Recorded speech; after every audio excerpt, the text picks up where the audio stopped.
terlihat, babi pengpeng keluar untuk berkeliaran mencari makanan, mendekati sebuah pohon yang miring, ingin melihat apakah ada makanan enak di sekitar, tetapi tidak menyadari bahwa seekor macan tutul sedang mengawasinya dari atas pohon.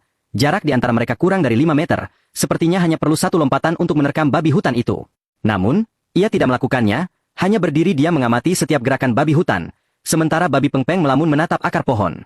Gaya rambutnya yang baru saja dicukur, ia ingin keluar untuk pamer, tetapi tidak melihat satupun hewan kecil. Tanpa penonton membuatnya sangat tidak senang. Hanya ada 2 kaki yang sudah kenyang dan tidak ada kerjaan, terus-menerus mengabadikan momen dengan kamera.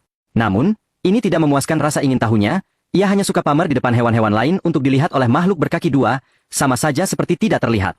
Macan tutul itu mengawasi babi hutan dari atas. Jika ia mendekat sedikit saja, ia bisa langsung melompat. Jarak ini masih tidak aman, karena jika ada sedikit gerakan, babi pengpeng akan mengaktifkan mesin turbo untuk melarikan diri, hal itu sangat tidak mungkin. Ia harus menunggu, babi pengpeng berbalik dan berjalan ke arah lain, mencari panggung yang bisa digunakan. Namun, setelah melihat sekeliling, ia tidak menemukan satupun hewan kecil. Benar-benar tidak tahu hewan lain pergi kemana? Kenapa di sekitar ini begitu sunyi? Babi pengpeng sambil memeriksa, memutar telinga untuk waspada terhadap sekeliling. Tetapi macan tutul di atas pohon tidak mengeluarkan suara sedikitpun. Babi pengpeng tidak mungkin menemukan leopard hanya dengan suara, dan macan tutul terkenal sebagai ahli bersembunyi, saat tenang bisa menurunkan napas ke tingkat rendah untuk menghindari terdeteksi oleh mangsanya. Babi pengpeng semakin merasa ada yang tidak beres. Seharusnya tidak sepi seperti ini, biasanya mereka ribut, mengapa hari ini begini? Ada sesuatu yang aneh, mungkin ada salah satu dari mereka yang bersembunyi di sekitar. Babi pengpeng mencari dengan hati-hati, tidak berani mengeluarkan suara, menoleh ke bawah pohon, tetapi tetap tidak ada apa-apa, ini membuatnya sedikit santai, mengira ia terlalu berpikir. Sekarang ini, semua orang mungkin tidur siang, tidak ada hewan yang bergerak juga cukup normal. Tetapi ia merasa kepala terasa dingin. Apakah angin tenggara beralih ke barat laut?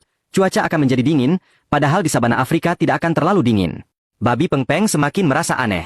Macan tutul mengawasi babi hutan dari atas. Babi hutan ini agak besar, jika langsung menerkam, ia tidak tahu apakah bisa menangkapnya. Jika langsung menangkap kepala dan mengunci tenggorokan, mungkin bisa tertusuk taringnya. Jika menangkap punggung, mungkin karena kekuatan lawan, leopard tidak bisa menahan babi hutan. Macan tutul di atas pohon enggan bergerak. Babi pengpeng di bawah pohon sudah berdiri selama sekitar 3 menit, mengamati sekeliling, tetapi tetap tidak menemukan hal yang mencurigakan. Mungkin hari ini tidak ada peralatan. Kondisi mental tidak baik, jadi merasa tidak nyaman. Macan tutul melihat kesempatan sudah matang, bersiap untuk melompat turun dan menangkap babi hutan. Tetapi baru saja ia bergerak sedikit, babi hutan langsung mengaktifkan mesin turbo dan melarikan diri, dalam sekejap menghilang dari pandangan, meninggalkan macan tutul di tempat dengan wajah bingung.